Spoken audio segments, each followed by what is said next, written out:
Después de más de 70 años, el sueño del Metro de Bogotá empieza a materializarse. Esta mañana, el distrito anunció a Abca Transmimetro como el consorcio que se encargará de la construcción y la operación de la primera línea del metro. Estos son 10 puntos claves sobre la megaobra.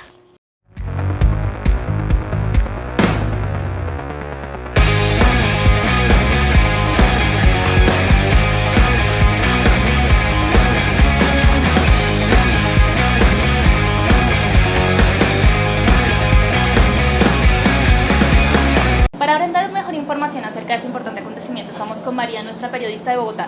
María, cuéntenos qué representa el Metro de Bogotá. El Metro de Bogotá es la obra de infraestructura urbana más importante no solo de Bogotá, sino del país entero. ¿Esto qué significa? A nivel nacional hay obras como las de Hidroituango o Reficar, que se construyen en áreas distintas, no altamente pobladas, no densas, pero esta primera línea se va a hacer entre varias localidades y va a tener que implicar que la gente siga funcionando, siga yendo a sus lugares de trabajo, a sus lugares de estudio y a sus residencias en medio de una obra de esta magnitud. Entonces realmente a nivel urbanístico es algo que este país nunca ha visto. Siendo así, María, quiero que nos cuente un poco más sobre la primera línea del metro. ¿Cómo será? ¿Cómo estará constituida? Bueno, la primera línea de metro tiene 250.000 metros cuadrados, va a tener 16 estaciones, va a tener 10 estaciones de Transmilenio que van a ser alimentadoras, y es muy importante resaltar que los metros funcionan mejor en la medida en la que tienen un sistema de alimentación.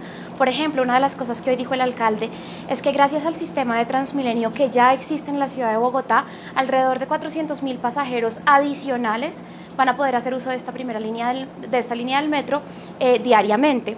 Asimismo, es importante resaltar que es 100% eléctrico y es una línea de 24 kilómetros. Ok, María, sabemos que el metro va a ser 100% elevado, ¿cierto? Queremos saber por qué.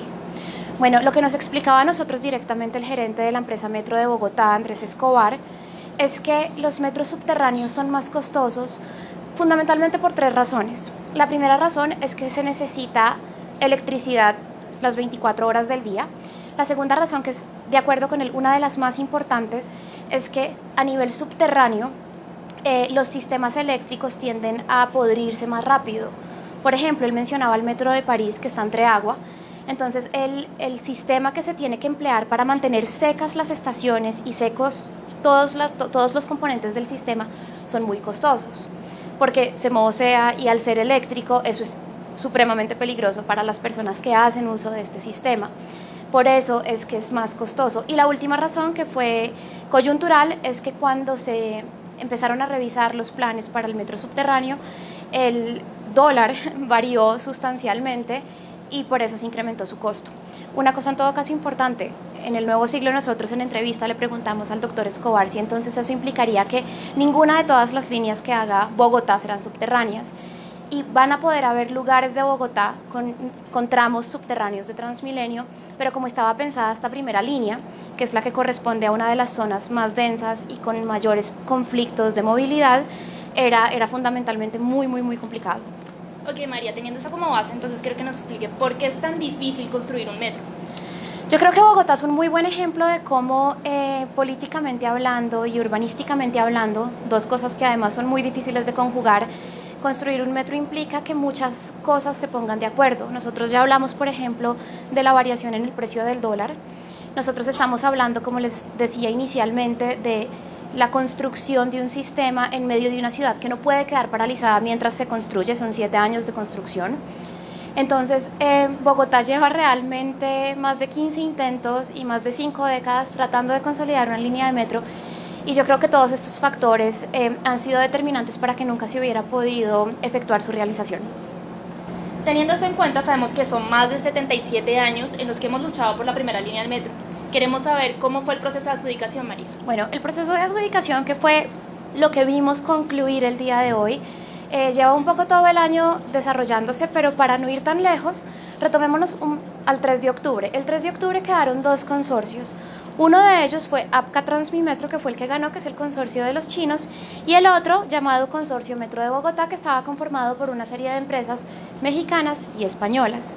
Lo que explicó el gerente de la empresa Metro de Bogotá hoy y el pasado 3 de octubre Es que la razón por la cual varios de los consorcios decidieron salirse de la puja de esta licitación se debió a que este es un contrato a prácticamente 30 años.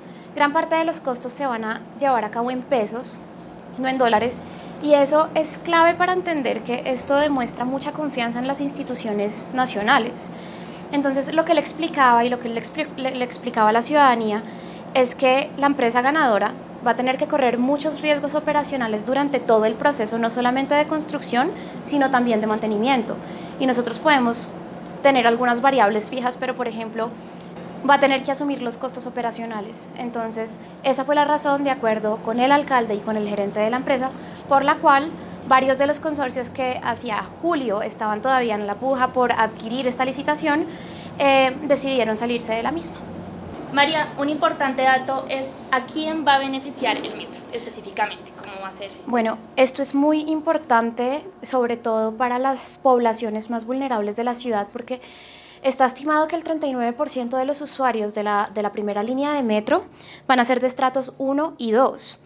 El 49% va a estar conformado por personas de estrato 3. Solamente el 5% será utilizado por personas de estrato 5 y 6 y el 7% por personas del estrato 4. ¿Esto qué implica? Que además de conectar varias localidades, y estamos hablando de localidades que tienen una cantidad de problemas de conexión entre ellas y sobre todo de movilidad, sí va a cortar los viajes de personas que viven en el sur y trabajan, por ejemplo, muy al norte, o de personas que se tienen que desplazar internamente por el, no sé, suroccidente de la ciudad y no tienen medios de transporte masivos porque no hay tramos de Transmilenio. Entonces, esta primera línea de metro, que realmente es grande, es muy grande, va a beneficiar a las personas, a las personas de los estratos más bajos de Bogotá. Vale, teniendo en cuenta pues todo este beneficio para miles de ciudadanos, ¿en cuánto está evaluada la obra? Bueno, esto lo explicó el gerente de la empresa Metro de Bogotá el pasado 3 de octubre, aunque hoy volvieron a dar las cifras. En aquella ocasión él la desagregó de una manera muy interesante. El costo de la primera línea de Metro de Bogotá está evaluada en 13 billones de pesos. De esos, 10 serán aportados por APCA Transmimetro y el porcentaje restante estará asumido por costos nacionales, de gobierno y de distrito. Ok, María, finalmente lo que todos queremos saber, ¿cuándo empezará a operar el Metro de Bogotá? El año entrante, en el primer semestre del año entrante, va a comenzar a construirse la primera línea de metro con todo lo que ya les expliqué y con todas las complicaciones que tuvo. También quisiera aclarar, porque no lo dijimos antes, que para empezar la construcción de la primera línea de metro, el distrito ha tenido que comprar miles de predios y ha tenido que reubicar a cientos de familias. La construcción empieza en el 2020 y en el 2025 va a empezar operaciones. No obstante, es importante aclarar que la obra total es de aproximadamente 7 años. Entonces, el consorcio que hoy se ganó la licitación de este contrato va a estar durante los 7 años de construcción y durante los siguientes 20 años de funcionamiento de la primera línea de metro. Y ese es un periodo de tiempo en el que la ciudad espera no dejar adjudicada, eso es en el próximo cuatrenio, elaborar la segunda y tercera línea de metro y continuar con los tramos de Transmilenio, que van a seguir funcionando como alimentadores de la red de metros que tengamos en Bogotá futuro. Ok, bueno, este es el panorama de un momento histórico para nosotros y para la capital del país. Los invitamos a seguir con más información en Desde la Redacción.